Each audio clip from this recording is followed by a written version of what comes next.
పోలవరం జిల్లా రంపచోడవరం నియోజకవర్గం పరిధిలోని మారుమూల గ్రామాలకు బీటీ రోడ్లు వేయకపోవడంతో నిండు వేసవి కాలంలో కూడా చిన్న వర్షం కురిసిన రోడ్లు అన్ని చెరువులా తలపిస్తున్నాయి.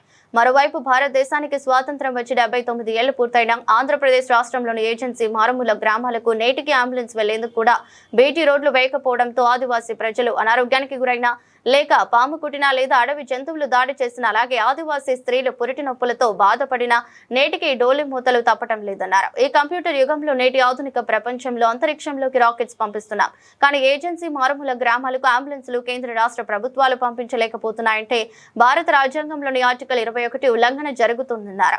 ఈ కార్యక్రమంలో కారం విష్ణు చైతన్య దొర మొదలైన వారు ఉన్నారు. నా పేరు తెల్లం శేఖర్, ఏపీఆర్జేఏసీ రాష్ట్ర వైస్ చైర్మన్. రంపచోడవరం నియోజకవర్గం దేవిపట్నం మండలం దేవరం గ్రామంలో ఉన్నాం. చూడండి రోడ్లు ఎంత అధ్వానంగా ఉన్నాయో. చిన్నపాటి వర్షానికే చెరువుల్లో తలపిస్తున్నాయి. ఒక్క దేవరమే కాదు, మొత్తం దేవిపట్నం మండలంలో కాదు, మొత్తం మన రంపచోడవరం నియోజకవర్గంలో ఎన్ని మండలాలు ఉన్నాయో మొత్తం 14 మండలాల్లో 12 మండలాల్లో కూడా మొత్తం రోడ్లన్నీ అస్తవ్యస్తంగా ఉన్నాయి. ఒక రంపచోడవరం నియోజకవర్గమే కాదు, ఆంధ్రప్రదేశ్ రాష్ట్రంలోని షెడ్యూల్డ్ ప్రాంతం అయినటువంటి ఏజెన్సీ ప్రాంతంలో మారుమూల గ్రామాలకి నేటికి రోడ్లు కూడా లేని గ్రామాలు ఉన్నాయి.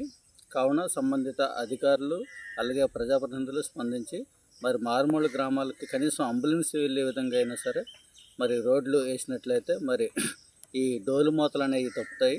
తప్పనిసరిగా కేంద్ర రాష్ట్ర ప్రభుత్వాలు స్పందించి మరి ఆదివాసీ గ్రామాలకు మరి స్వతంత్రం వచ్చి 78 ఏళ్ళు పూర్తయినా సరే నేటికి రోడ్లు లేని దుస్థితి ఏర్పడింది. కావున సంబంధిత అధికారులు తక్షణమే స్పందించి మరి తక్షణమే రోడ్లు ఏర్పాటు చేయాలని నిర్మించాలని ఏపీ ఆదివాసీ డిమాండ్ చేస్తుంది.